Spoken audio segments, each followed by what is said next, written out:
into my finger. That's not pleasant. Hi, everybody. We are live. How's everyone doing today? Happy Monday. And it's even happier because we have Danny from Zoo Jersey on with us. He's going to show you some incredible creatures. And of course, as always, there's me. Happy Monday. And there is Mr. Gary. Hey, guys. I said earlier during my story time that Danny from Zoo Jersey's just incredible.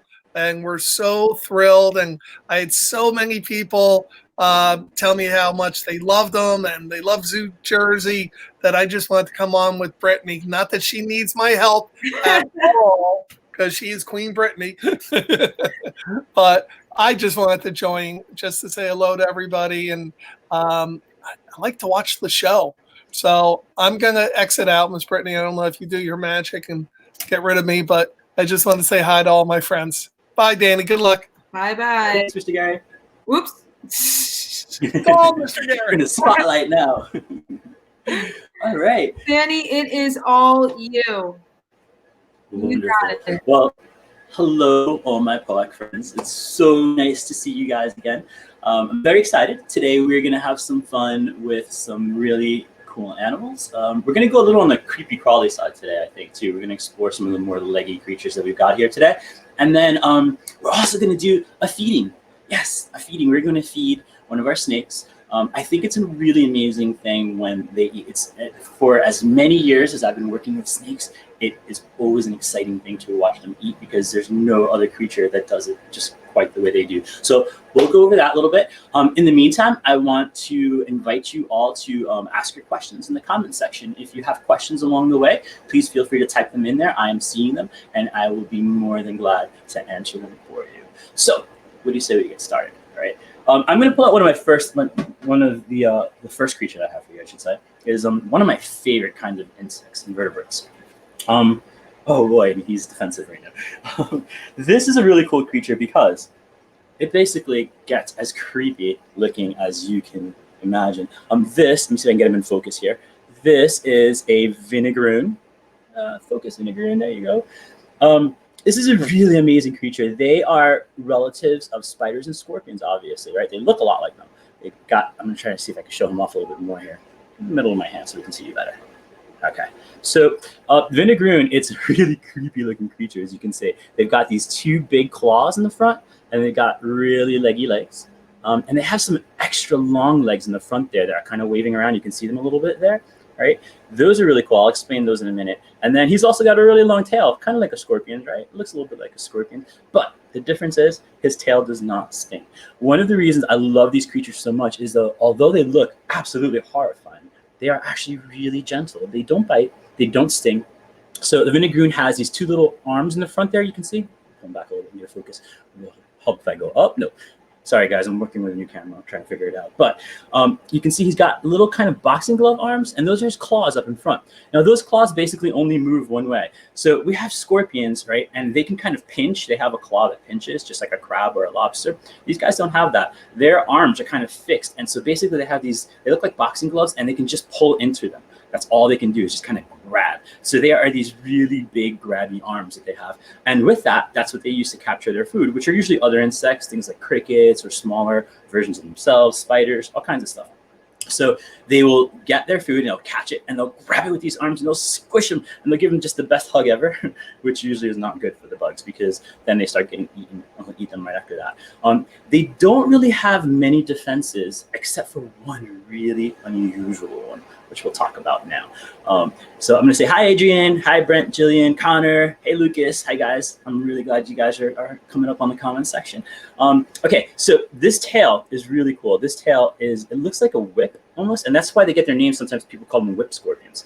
And what they do is they can point that tail in the direction of something that's threatening them, and they spray out vinegar.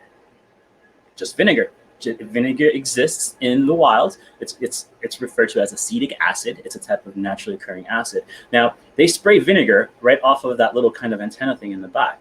And the reason they do that is that the vinegar, or the acetic acid, is really good at melting the exoskeletons, the hard outside covering of other creatures. So they will usually get attacked by something like a tarantula or a scorpion because these guys live in the southwestern part of the US. in the same spots as scorpions and tarantulas live, and they'll often try to eat them. So what they do is if they get attacked by a tarantula or a scorpion, they will spray the animal with the vinegar, and that instantly melts its armor. And it's obviously a little painful, I think, to them too. And that will usually make the spider or scorpion stop attacking and kind of run away.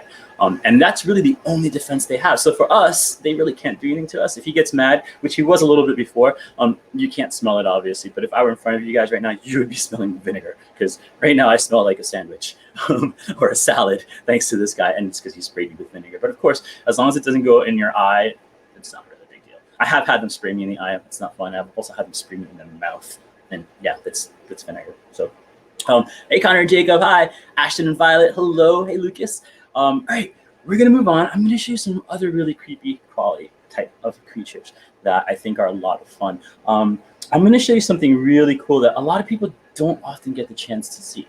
Now, if you have seen me come do a show live, you know that I really love tarantulas, right? I love tarantulas. And when people see tarantulas, they always expect the giant, big, hairy spider, right? Well, they are. The majority of them are pretty big. They can get pretty big. And I mean, there are some tarantulas that get to be the size of a dinner plate. But what you have to remember is, like every other insect or every other spider, they start out small. And most people have never, ever seen a baby tarantula, except for you. Okay. So I'm going to do something a little different here. I'm going to bring the cage up, and I'm going to put the camera near the cage and see if we can get a better view of this guy, because he's kind of on the tiny side. But even though he's small, you can see that already he looks exactly like a regular tarantula would. So I'm trying not to shake the camera too much so I can get you guys sick. So right there is a baby tarantula, right? And you wouldn't think, but to give you an idea of the size, let me see if I can show my hand here next to him without spooking him. Come here, buddy. There we go. Yeah, he's probably about the size of a quarter right now. And you can see he's really cute and fuzzy. It's like basically a puppy with 8 legs. Aren't they amazing? They're so cute. Yeah, most people don't realize it. So they're born tiny. That's a bottle cap right next to him. And that's usually where he has water in, but he decided to throw dirt into his drink because they do that. So this is a baby tarantula, and they look a lot different from normal spiders, right? Even though he's small and about the size of a normal spider, he's very, very fuzzy. And that is very typical of tarantulas. They often have a lot of fuzz covering their bodies and their legs. And there's a reason for that.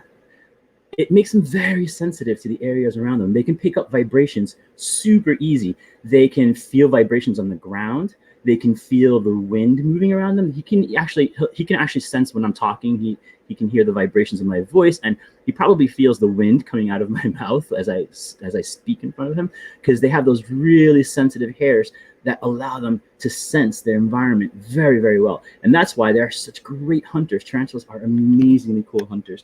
Let me see if I can get this guy to move around a little bit for you here. Hey, buddy, say hi to everybody. I love the way tarantulas move. You see what he's doing? He's putting his legs up. That's a defensive move. Sorry. Okay, so that's a defensive move. He's moving his legs up and down, and you can see right here, he'll move them up if I tap one, and this is kind of get it out of the way. The next thing he'll do at this point is he'll probably get aggressive. So he's getting a little aggressive there. He's putting his 2 front legs up, trying to figure out what I am, and he's raising his head, and underneath there are some fangs. So he's got fangs right now. Now this guy is pretty small, so if he was to bite me, it probably wouldn't do much. He probably wouldn't even be able to break the skin. So I'm not too worried about it. I don't want to stress him out. The other reason I don't handle tarantulas as much anymore is I've been keeping tarantulas for 20 years plus, right? I've got one tarantula that's actually 18 years old. It's one of my first ones. After working with them for so long, I've actually become allergic to them, and I break out in rashes, which is kind of what now playing with the spiders earlier. I break out in rashes from tarantulas. I can't touch them anymore, but I will gladly show them to you because I still love them. And you got to see baby tarantula. How cool is that, right? All right, let's move on because I know you guys want to see more animals. Hi, Danny. Miss Stacy, we could totally work with a giant spider. We can mail it to you. Let me know. Okay, we're going to continue on. Let's do some snakes. I think we should do some snakes, right? I have a really fascinating snake that I want to show you guys. I haven't shown it to you yet. He's a bit on the younger side. He's not really huge, but this is just a really fun snake. So you grab him 1 second. Hi, buddy. Come on. It's okay. All right. So a lot of times people think that animals have to be super colorful to be beautiful. That's not always the case, especially with this guy. This is a Mexican black king snake. And you can see he's gorgeous, absolutely gorgeous. Jet black and super shiny, almost like patent leather. And he's also very iridescent. It's hard to see. You can see a little bit where the light reflects, but he's almost always got like a rainbow around him. And you wouldn't expect that, right? From a snake that's completely jet black, but their colors are amazing. This is a Mexican black king snake. And they're really fascinating. The reason they're called king snakes is they are literally like the kings of all snakes because, first of all, they eat everything. Like anything that they can overpower or anything that they can fit in their mouths, they will eat. And that includes lizards, small mammals, even eggs, and other snakes. Yeah, they eat other snakes. That's why they're called king snakes. And they're really well known, especially this guy, for being able to eat venomous snakes. So they can actually eat venomous creatures if they wanted to.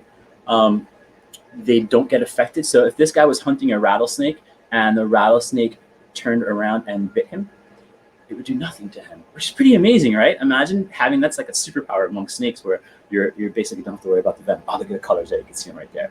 I love this guy. He's one of my favorite snakes. I think they are one of the most intriguing animals. And the cool thing is that we actually have a king snake that lives here in New Jersey. We've got a couple, but we have an eastern king snake, which looks something like this, except that he's got really cool chain patterning all along his back. So a lot of times they'll call them chain king snakes because they look like they have a chain on their back. It's really, really cool. Hi, Danny. So yeah, this guy's gorgeous. And he's a boy, and he's not going to get too much bigger than this. The boys tend to be a little bit smaller, and the girls, yeah, go girls, always get bigger and a little more strong and a little more powerful. But they're really fascinating. And I love how beautiful these creatures are. And like I said, you wouldn't expect it, right? From an animal that has like no color and just basically this jet black coloration. But yeah, he's really amazing. I'll go one more time, show you one more time here, and then we'll move on to somebody else. But yeah, isn't he beautiful? Hi. His name is Medianoche, which in Spanish means midnight. It's also a really good sandwich. All right, we're gonna put him back, and we're gonna move on to something really cool. All right, here comes the fun part. Now, I've not done this too often on camera, so you're gonna have to work with me here a little bit. But what we're going to do is we will do a feeding right now. Hey, Javier. We are going to do a snake feeding. So what we're going to do is I have a frozen mouse, right? We get our mice frozen. They come to us in bags, frozen bags, and then we thaw them out and we feed them to our animals. We don't feed anything alive, right? We don't want anybody to be in pain. And it's also important for the snake, believe it or not, because snakes can get hurt when they're eating. Rodents, mice usually have very sharp teeth. And when you feed a live animal to a snake, the animal can turn back and bite the snake. We don't want that to happen, right? So we feed everything frozen. And snakes don't mind it at all. They don't know the difference, actually. Sometimes you might have to like wiggle it in front of them a little bit, but other than that, they don't know the difference. So I'm going to invite our friend, the Western hognose, back, which I believe you guys met last week.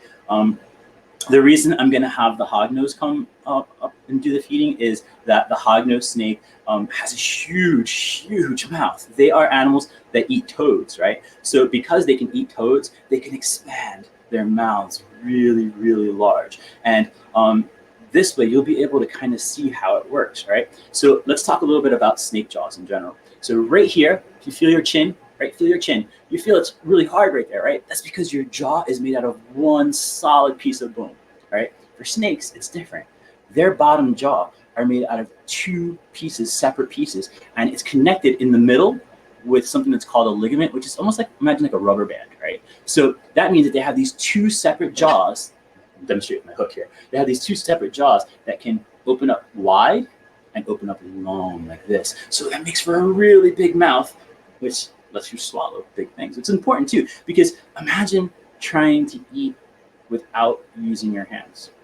It would be it's a challenge. Today, when you have lunch, or you had lunch, or you have dinner today, your parents might not agree, but try to eat without your hands. See how difficult it is. It's very difficult. Now imagine having to overpower another animal and do this as well, right? So, all right, so let's get started. What I'm gonna do, let me get a little paper towel down here over our laptop area, and we will move the camera like so to be able to see. All right, Here we go.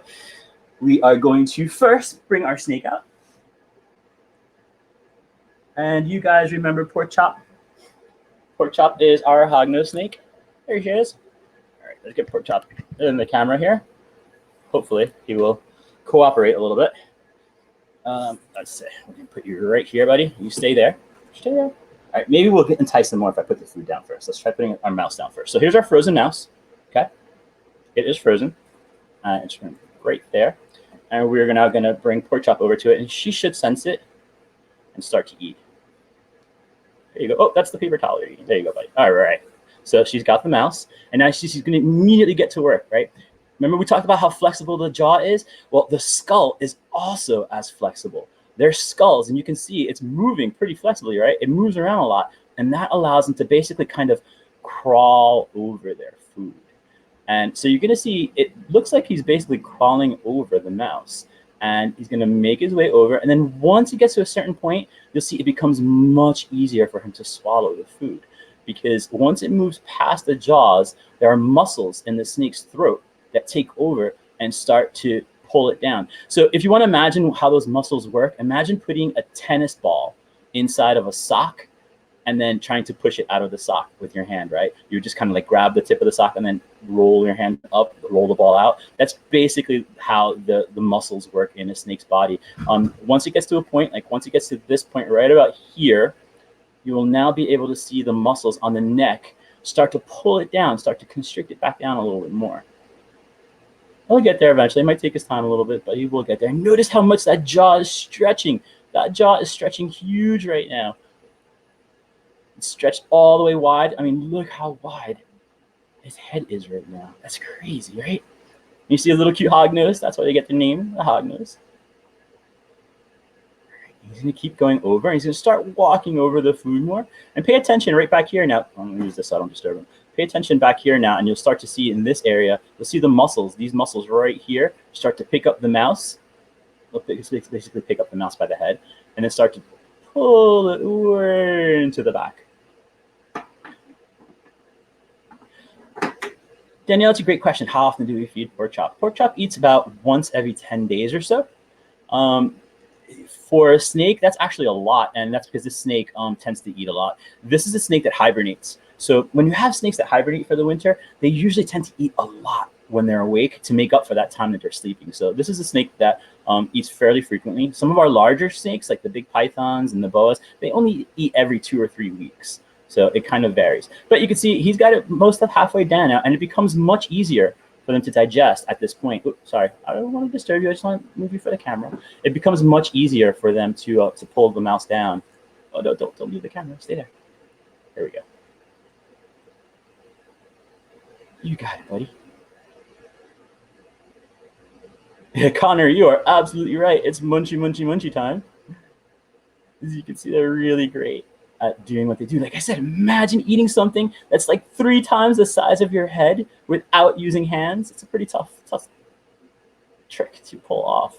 But there he goes. He's getting there. And you see the back of the neck now starting to pick it up a little bit. You can see the back of the neck starting to pick up the mouse and drag it in.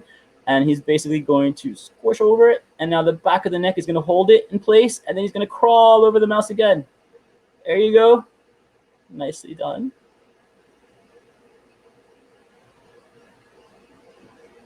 Now, hognose snakes also have a really large fang or tooth in the back of their mouth. And sometimes when they're eating, you can spot that. So if you're very observant, pay close attention to the area around the mouth. And you might be able to see that big fang. Yeah, Adrian, the mouse is gone. But it's okay. The mouse helps the snake to thrive now, right? The snake uses the nutrition and the nutrients from the mouse and will use that to grow. Yeah, Connor, it's cool that he can eat the bones and the fur and the feet. They eat everything and they digest everything. That's why snakes don't even really need vitamins. You know, a lot of animals, when you take care of them, you have to give them vitamins and stuff. Snakes don't need that because they're so good at doing what they do that they digest everything and they get a lot of nutrition. Brent wants to know why he eats so slowly. Brent, you try eating with no hands and see how fast you can get. It's a process. It's a bit of a process. First, the snake really has to, size up the meal and make sure he can get it all down. And, the process itself is really difficult, like I said, especially if you don't have hands. Move him up a little bit there for you to see.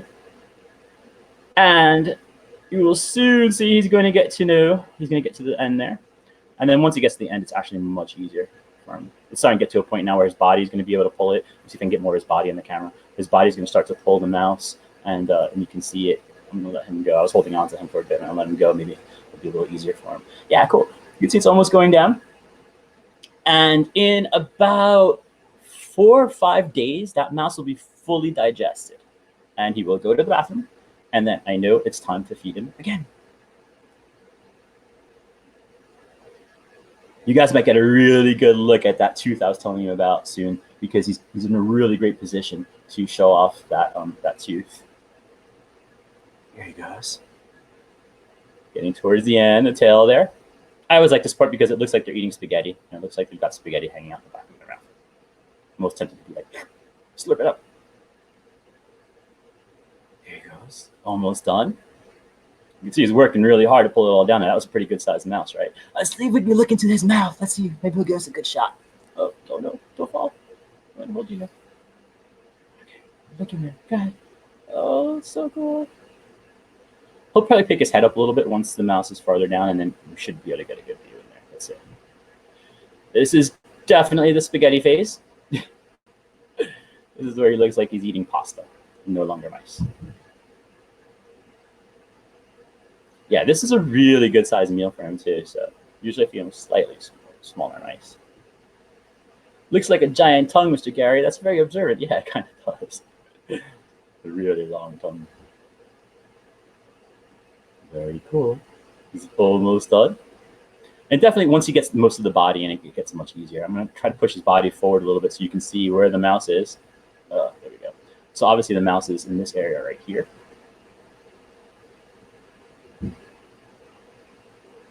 And he's getting there.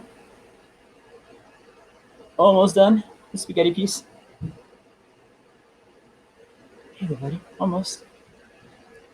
Aren't they beautiful too? I love Western hognoses. They're so pretty. We also, here in New Jersey, we have the Eastern hognose. I'm pretty sure I told you guys this.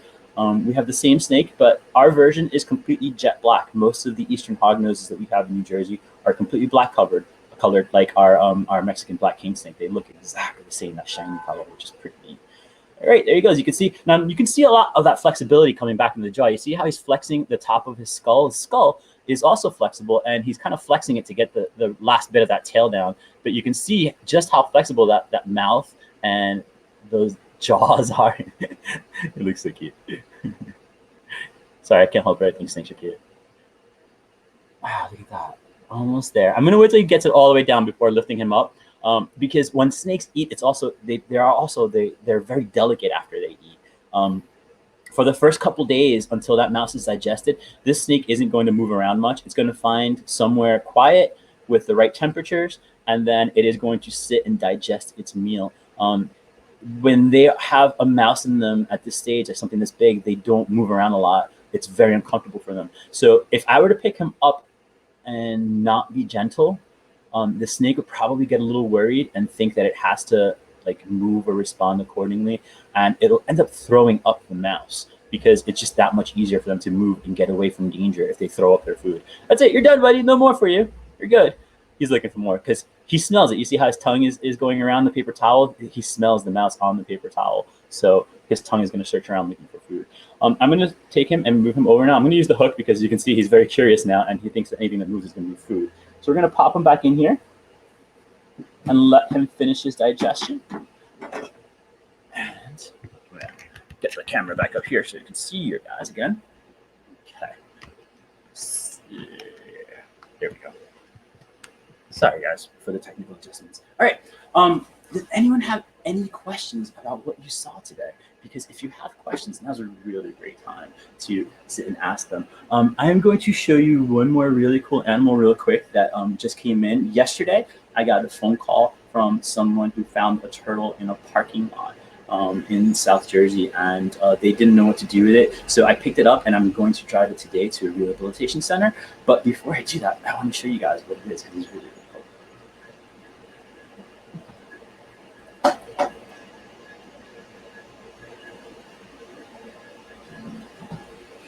this is a really fun special surprise.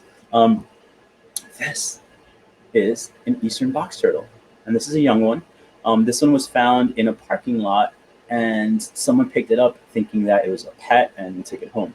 And the problem with that is that these turtles, they live in a very specific spot, right? They live in like a 1 or 2 mile area their whole lives. If they get taken out of that area, they usually don't survive. They don't know what to do. So it's important that we get these animals back. We're going to try to get it back to where in the town. We're going to look around in the town. The wildlife rehabilitator is going to look around in the town where it came from and see if they can find a suitable area to release it. If they can't, then it might come into an educational program.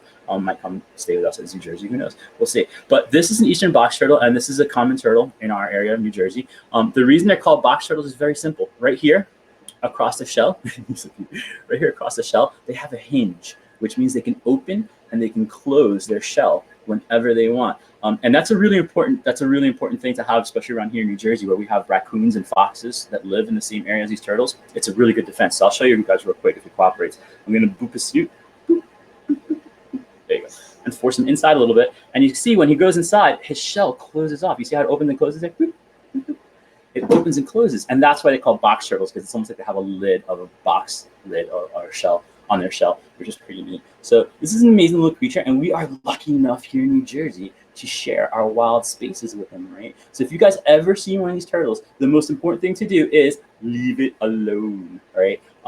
Don't take him out of the wild, because it's not a good thing, and we don't want him to get the lighting a little better here. We don't want them to be removed from where they belong. And the other thing is they take a long time to grow up. Now this is a young one, and he's probably already like 5 or 6 years old. It takes him about 20 years to be able to kind of get to be old enough to reproduce and to make a contribution to the wild populations. So it's really important that we help these turtles out. If you see one on the road, you can help it cross the road, help it across in the direction that it was going.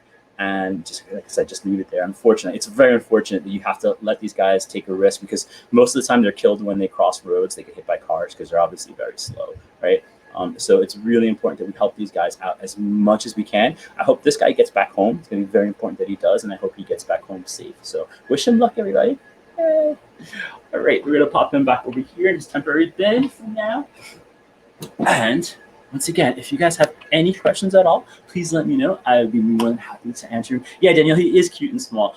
The box turtles here in New Jersey, they don't get incredibly huge. They only get to be about maybe like 6 or 7 inches and like in length, in total shell length. So they're not incredibly big turtles, and they are cute. And like I said, people often mistake them for tortoises because they have the feet that are a lot different. They're not aquatic turtles that have the web feet that swim. Their feet are almost more like elephant feet, and they're made for traveling, because these turtles cover a lot of area. Like I said, when they're born, they live in a small range, and that range usually has everything they need. It has food, it has water, and it has a place for them to hibernate. And once they're taken out of that, that's when they get into some trouble. So yeah, definitely do your part, help the turtles, especially now. This time of year is where you're going to see a lot of turtles active, because they are all laying their eggs. The females are coming out of the water and looking for places to lay their eggs. So this is the time where you are definitely going to see a lot of turtles. Connor wants to know what the turtles eat. That's a great question, Connor. Box turtles specifically, they tend to prefer worms and fruits or berries. So they spend a lot of time eating earthworms, slugs, pretty much any insect they can capture. And they love blueberries, strawberries, things like that. That's like their favorite kinds of foods. So yeah, that's a really good question. And they'll eat like whatever they can. Sometimes they'll actually eat dead things too. A lot of people don't realize that because they do eat a lot of protein. They do eat a lot of meat. They will sometimes eat dead things, which is kind of cool, right? Do I have any mangrove snakes, Danielle? That's a great question. No, I don't, unfortunately. Mangrove snakes are a mildly venomous snake, and I don't trust them. They tend to have attitude problems. So I don't use any personally. I've never kept them. I kept them as a zookeeper at the Bronx Zoo when I was there. I took care of a couple, but I've never kept them personally. It's not a snake that really kind of interests me at the moment. So, well, guys, that's what I've got for you. Thank you so much once again for tuning in and asking the great questions and taking interest in all the things we have to show you. I'm looking forward to doing another session with you guys. I'm going to have some really amazing new animals to show you. So in the meantime, you can always visit Zoo Jersey for more information, or I'm sure Brittany will be more than happy to send you any information that you want on the animals that we have specifically. Thank you, guys. Thank you so much, Poak. Thank you. We love you guys, too. I want everyone to have a great rest of the day. Have a spectacular day. and Summer, and I will see you guys next week. Thank you very much.